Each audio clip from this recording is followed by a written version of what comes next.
I've reached my limit. I hate to ask, but can I crash at your place for a few days? Dad had been kicked out of the family home by my sisters and Mom, and now he stood at my doorstep. Seeing Dad, who had always been so strong, talk about reaching his limit, I blamed myself. "I'm sorry, Dad." In that moment, as I tried to apologize for my inability to help alleviate his suffering, my husband Ethan spoke up. "Let's live with your father-in-law." "Are you sure?" I turned to Ethan, surprise evident in my voice.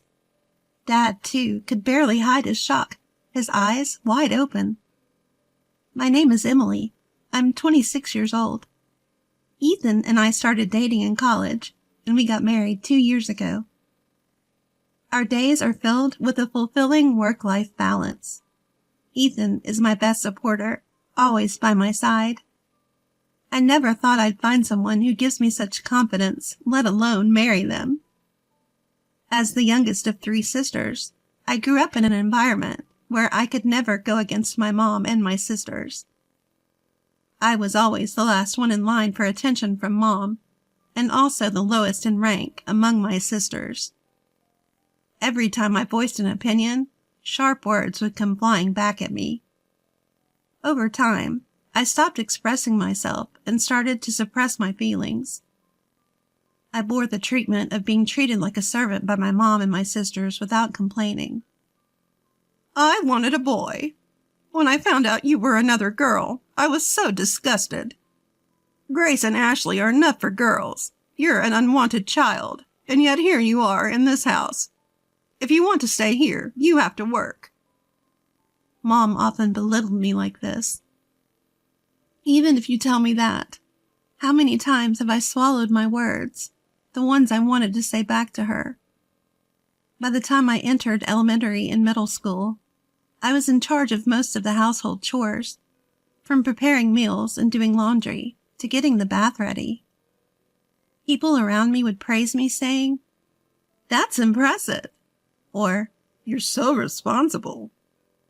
But I only found joy in that at first. "It's a given that you do all these things," Mom would say with no words of thanks or praise. Instead, I was constantly being reprimanded for my cooking or the way I folded the laundry. The one who kept me going through all this was Dad. Unlike Mom and my sisters, Dad loved me and respected me. As the only man in the family, Dad was not well liked by Mom and my sisters, and his power within the family was as low as mine. But he always stood up for me. "I'm sorry, Emily. You always have to put up with so much. If only we could all live in harmony." Dad would often hold me tight and say these things. Despite his early mornings and late nights for work, Dad would always spend his days off with me, fulfilling Mom and my sister's demands together. And he always listened to my feelings and accepted my words. But my mom and her cohorts didn't seem to like that.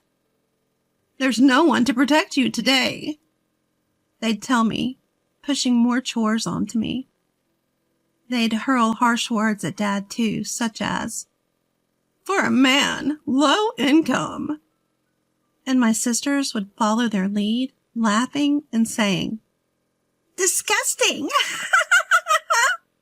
and "Don't open your mouth." So no matter how much Dad tried to be a pillar of support, I was becoming increasingly frail. Noticing my distress, Dad said something to me when I entered high school. "Emily, study as much as you can, then go to college. Leave this house and live on your own. You, Emily, have so many possibilities. There's no need to endure and stay in this house forever. I want you to live your life," my father urged me.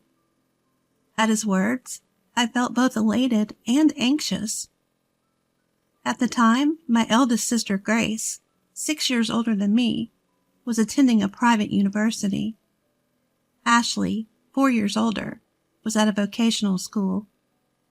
Mom would often ridicule Dad for his low income and tell me, "We're poor because he doesn't bring in money, So you should start working once you graduate from high school.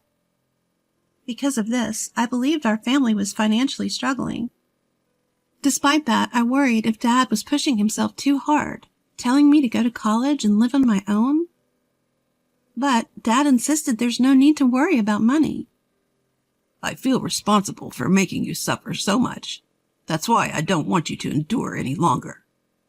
Dad, this is a request from your father. You don't have to worry about anything. Just go to the university you want, study what you want. Find what you love to do. I want you to lead a happy life, to make up for the hardship you've been through.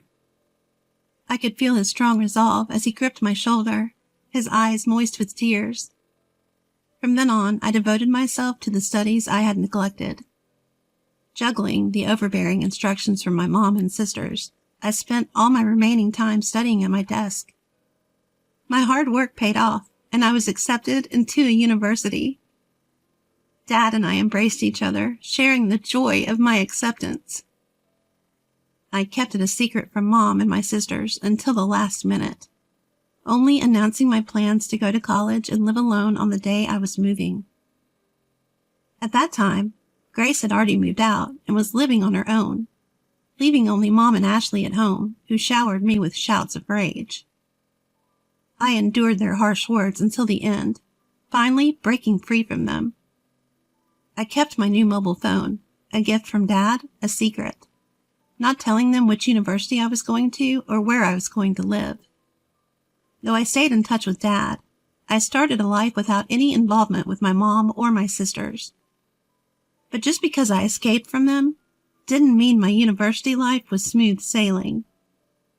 I wasn't used to speaking my mind, and as a timid person, I was somewhat invisible in my department, unable to make friends. Then, Ethan reached out to me. What do you think, Emily? I was surprised when Ethan, the bright and central figure of the group, spoke to me. I was already uncomfortable speaking in front of people, and being put on the spot by him left me speechless. But Ethan pressed me. You have thoughts, right?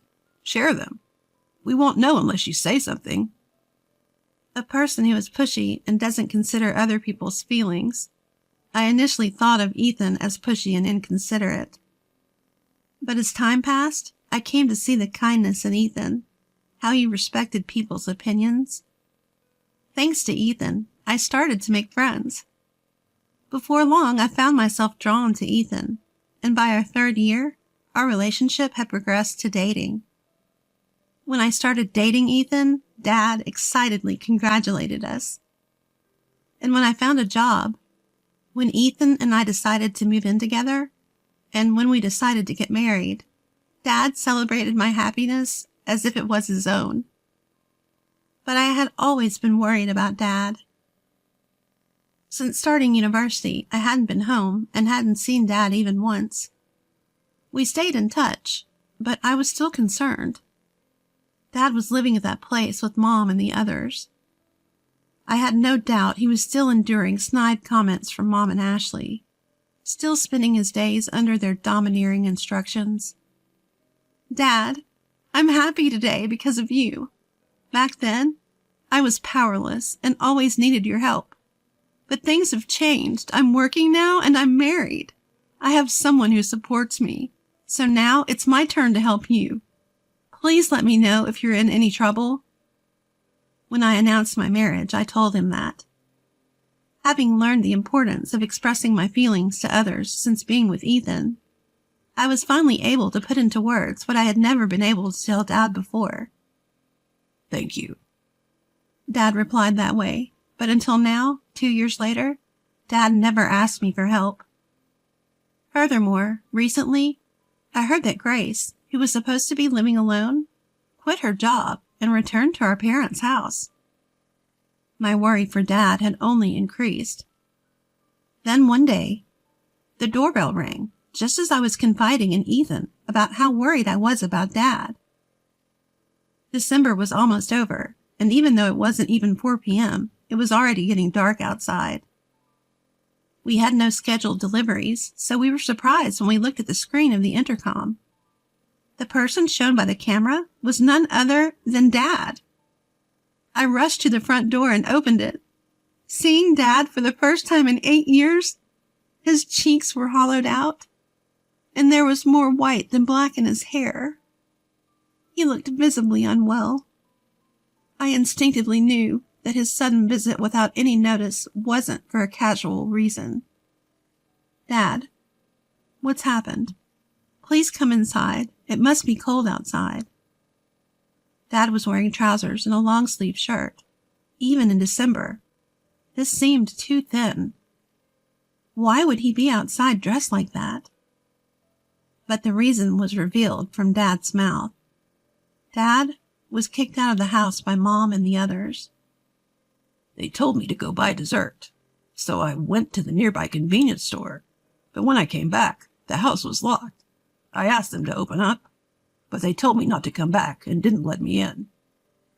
What? I left the house without my phone or jacket, but I waited for several hours and they didn't seem to let me in. As Dad rubbed his cold body, he told us about what happened that day. I quickly made some hot tea and gave it to Dad. Dad held the cup of tea with both hands to get warm and muttered softly, I might not be able to go back to that house again. Why? Ever since Grace came back, Mom and the others' attitude got even worse. I was feeling at my limits, too, and then they did this to me. I don't even have the energy to go back. I think I should look for a monthly apartment and think about what to do in the future. I'm sorry, but could I stay here for a few days? I'll leave as soon as I find an apartment. I was worried, but I hadn't imagined it was this bad. Dad, who never complained before, was talking about his limits? I'm sorry, Dad. I was about to apologize to Dad for knowing about his troubles and not being able to do anything when... Let's live with your father. Ethan raised his voice. Are you sure? I turned to my husband in surprise. Dad, too, unable to hide his surprise, opened his eyes wide. Sorry for being blunt, especially since we just met, but your father-in-law doesn't look too healthy. I think it would be best if we lived together to help him recover. Everything else can be figured out later. Of course, only if he's okay with this. Ethan's suggestion left Dad and I with nothing but gratitude. And so our new life as a trio began. Just a few days after Dad moved in, our doorbell rang again. All three of us were stunned by the figures displayed on the intercom screen. Mom and my sisters were standing there. Why here? Shocked and bitter past memories made my breath hitch. But I had to face them. I didn't know what they would do next. In a panic, I opened the door. Wow, I didn't expect you to be living in such a fancy place. I thought you were scraping by in some rundown apartment. Hearing Mom's voice after such a long time, all I could feel was resentment. Why are you here? Your father's mobile had your address in it. I had no idea Emily even had a mobile phone. Why would you give him your contact info but not us? Are you honoring the wrong person? Just as before, Grace arrogantly looked down at me. After Mom's words, seeing her like this, Mom smiled satisfied and spoke again. Well, never mind. Is your father here? We're having some trouble without him. Even though she said they were in trouble, there were no signs of actual distress. All three of them were smirking. In trouble? But you're the ones who kicked him out. You've become quite sassy, haven't you? So he is here. Move aside. No. I yelled at Mom and her group. Mom's typical overbearing tone and her condescending remarks about me fueled my irritation. It would have been impossible in the past, but I had changed, all thanks to Ethan. However, Mom's irritation became apparent as she raised her voice. When did I ever give you permission to talk back? Just move. You can't even listen to what I say. I'm not the same person I used to be. I won't be pushed around by you, Mom. I refused firmly. Ethan came up beside me, trying to shoo Mom and the others away. Despite our efforts, Mom and her group wouldn't leave. We repeated, "Move!" and "No!" until tired of the ordeal, or maybe having given up. Mom was the one to break first. "That's enough. I don't want to hear any more from you. If you won't move, can you at least let us know when the money will be deposited in our account? It's really annoying that all you can do is put money in, and you can't even do that." I was speechless at Mom's words. How did she think she's been able to live without working? My anger reached its peak. "From now on, Dad will be living with us. Dad and I will no longer be pushed around by you guys. Please divorce Dad and stop causing him pain." As I couldn't hold back my words any longer, the response from my mom was something I hadn't anticipated. "Don't make it sound like I'm the bad guy. I've been kind enough to stay as a family with a man like him who is low income and can't do a thing. You should be thanking me."